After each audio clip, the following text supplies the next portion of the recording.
This is Healing Gift of Love, episode 40.1. We're going to continue. Russ, can you help me? I need the light turned on and I need the book that's on that pile. The book and the light behind me. Yeah. Is that it? I need the black one. Oh, I know where it is. It's right here. All right, I got it. Maha Yoga, Keith Dowman. We're going to pick right up where I left off. Thank you, Russ. Page 55 is where we started.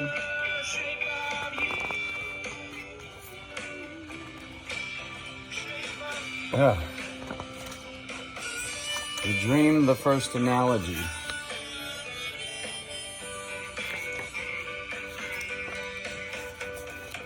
I promised you Maha Yoga, DZOGCHEN now books, Longchenpa'S Finding Comfort and Ease in Enchantment, 2014 revised, introduction and translation by Keith Dowman. I'm reading from the text itself. If I find this unable to help me, I know it will never help you, because if it confuses me, then it would confuse everybody else. I'm the one reading from it. So then I would go back and read the introduction. For now, we're going to read from the beginning, the dream analogy. And we're going to put on Brian Eno. Got Neil Young on. That's not suitable. Let's do this. I'm going to play Brian Eno. Brian, Plateau of Mirror.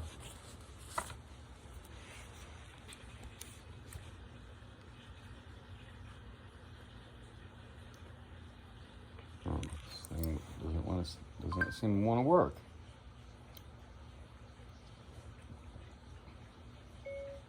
Brian Eno, Plateau of Mirror. Okay, there we go. Now we're cooking. I really love this place. I'll miss being here with Ron. Maybe we'll be in two places. Maybe we'll have the ability to have another house, God is willing, in the Charlottesville area, and then keep this place. Well, Ron and Russ will keep it, and then I'll get my own place, and I'll go back and forth and visit. I have the green hat on. This is the original Conch Republic hat for Key West. They made a mockery of the federal government. The feds did. They made a mockery of the republic. So people got together and seceded. And let's see if the date's on here. Well, 1828 it was incorporated. There's no date on the hat. And then these are the newer versions of the hat. Aren't these cool? And then I have a violet one up here for when I want to open the crown chakra. The green corresponds to Mercury. And in the Vedic system, the mantra Yam and the heart corresponds to the heart, and Yam is green. And the Vedic system, the 7 chakras go as follows. The sounds Lam, Vam, Ram, Yam, Yam, green. So red or pink, orange, yellow, green, blue, indigo, violet, white light. 7. Lam, Vam, Ram, yellow, the solar plexus. Lam, pink or red, the root chakra. 2nd chakra, orange. Vam, Lam, Vam, Ram, yellow solar plexus. Heart, the love. Yam.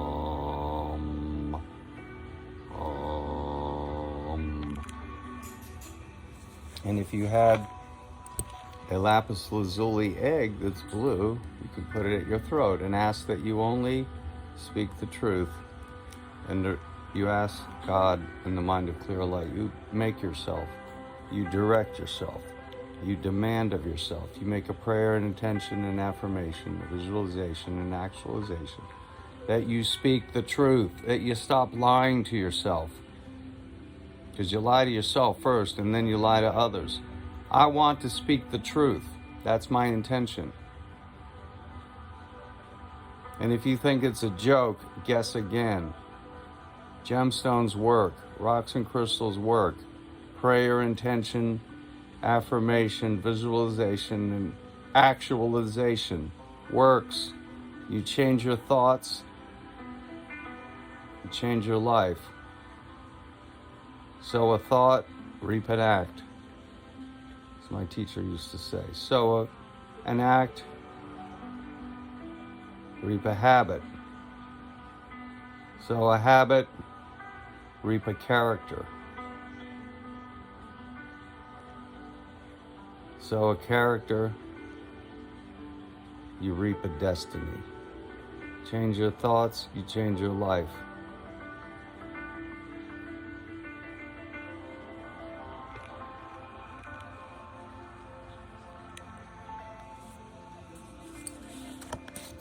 Dream, the first analogy, page 55. To transmit what the Buddha meant by their impeccable revelation, what the Buddhas meant to transmit. This is what we want to do. To transmit what the Buddhas meant by their impeccable revelation, that all our experience has two dimensions of magical illusion. I have distilled here the elixir of sutra, tantra, and oral instruction.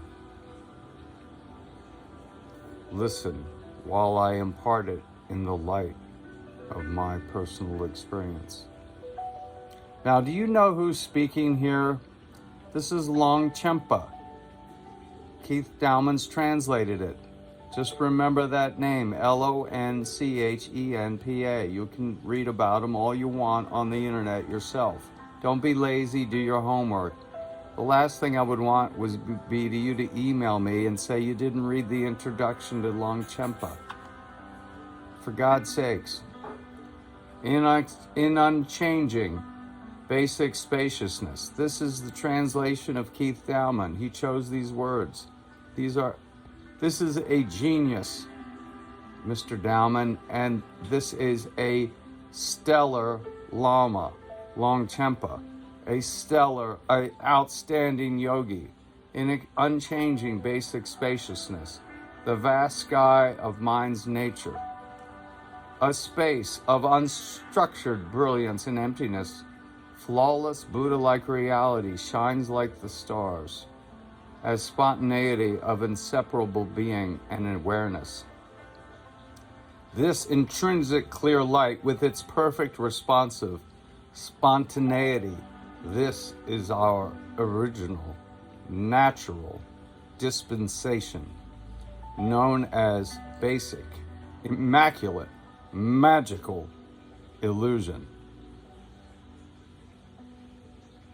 But in that very space, pure presence is lost.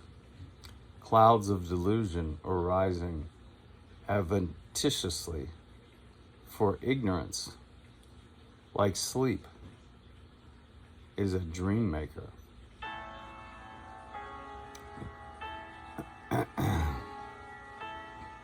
The spoiled mind,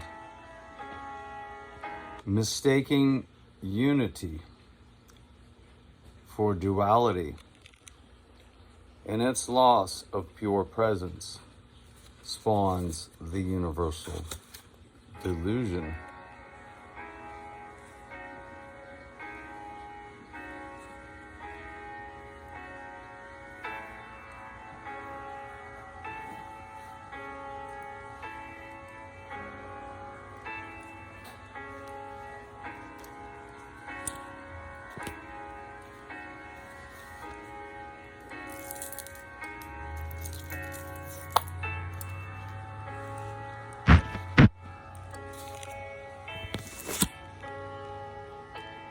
the 6 mythic modes of being in their environments. Being, kaya, means body, is the trikaya, the 3-dimensional Buddha reality. Dharmakaya, the absolute. Sambhogakaya. In other words, Dharmakaya is the absolute. It's in the timeless realm. Sambhogakaya is the enjoyment body. And Nirmanakaya is the physical, actual body of the physical incarnation of the Buddha. And awareness, jnana, is the unitary field of holistic primary awareness. This is a footnote about being. The spoiled mind mistaking unity for duality in its loss of pure presence spawns the universal delusion. The 6 mythic modes of being in their environments, just like a dream. The realm of the gods, the demigods, the humans, the animals, the hungry ghosts, and the hell beings. The 6 mythic modes of being, the kaya, the 6 mythic modes of trikaya, the 3-dimensional Buddha reality of the absolute body. Dharmakaya, of the enjoyment body. Sambhogakaya, and Nirmanakaya. In other words, the Sambhogakaya would be a bit like the body that you would use to thought project and do all of these different things outside of your body. The body itself, the physical, is called Nirmanakaya, and awareness is the unitary field. The trikaya and awareness is the unitary field of holistic primary awareness. The 6 mythic modes of being in their environments, just like a dream, are seemingly real, but without substance, without existence. And we feel the misery or joy of each of them. We're at 12 and a half minutes. I hope you're sticking with me. That's 1 page. That's how long it takes to get through this. This section has, it looks like 5, 1, 2, 3, 4, 5, 6, 6.5 pages, 6.25 pages. Let's try to get through them.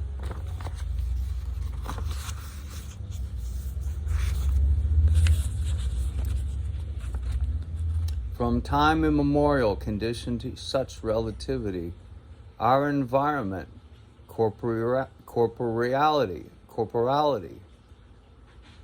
that means the body nature, pleasures, our lives, envisioned as good or bad, are happy or sad, out of delusion, unity appears in manifold guises. Like an infinite variety of realistic graphic art, and believing in them, delusive appearances are incessant. Ah yes, the world is but a dream. This dualizing intellect's multifarious dream world, the delusive appearances of an ignorant sleep, aroused in the unitary essence that is the nature of mind, and therefore nothing other than the nature of mind. This the Buddhas call the magic illusion of false concepts. Half a page more, and then we'll get to the meditation, which I think I'll save for episode 40.2. Under the influence of Dhatara, our hallucinations seem so real. I'm not sure about this word, Dhatara. Let's all look it up. Dhatara. Under the influence of Dhatara. Look, Mr. Dowman didn't choose that word for no reason. Look it up. I will. Our hallucinations seem so real. And so it is in this deep sleep of ignorance, visible projections, the 6 mythic modes of being, all are fiction like hallucination. This delusory world hangs upon our delusive clinging and delusive intellectual constructs. But cherishing the non-duality of true and false,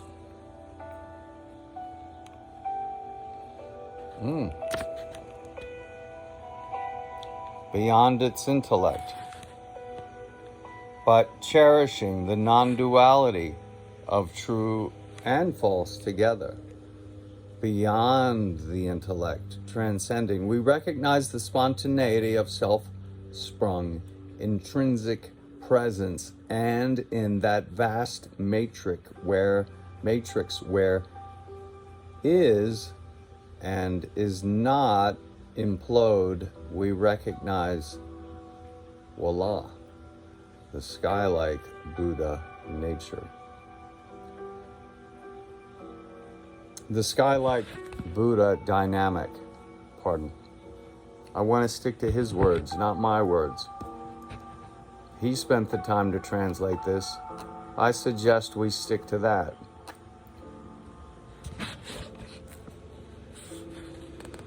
The actuality of all experience is like a dream.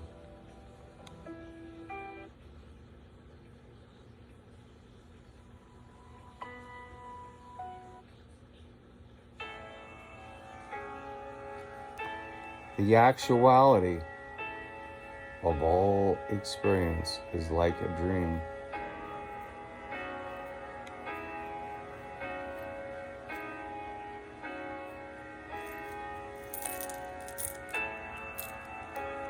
And in its momentary groundless gleaming, undeniably perceptible, it is uncrystallizing light form.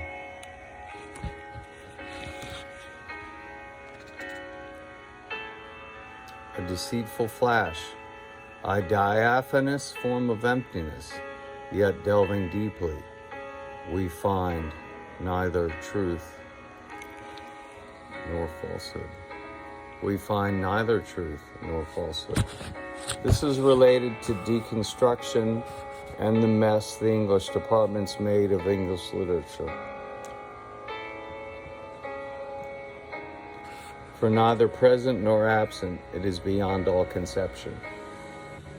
In the relative world, we need to stick to the idea that truth exists. Truth with a capital T, beauty and goodness. And in physics, there are truths that are forever, and the idea of zero is forever. So therefore, the deconstructionists are wrong. You can't bend reality every which way and change genders 20 times in one life without suffering. You're clinging to something that is not going to make you happy if you are changing genders 25 times in one life. Yet delving deeply, we find neither truth nor falsehood within the search for which gender am I, for instance. For neither present nor absence, neither presence nor absence, neither present nor absent. It is beyond all conception. We know it like the sky, inexpressible, unimaginable, fundamentally fresh and ever pristine. Thus ends the episode. May you find your way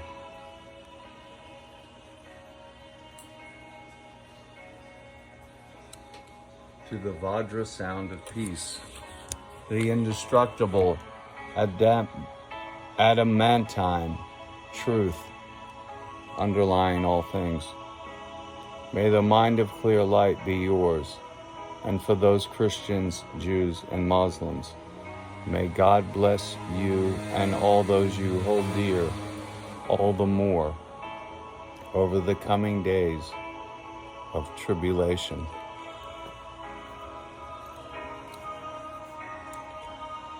Don't touch that dial. Don't lose that smile. The Flower Power Hour, aka Healing Gift of Love, episode 40. We'll be right back with part 2.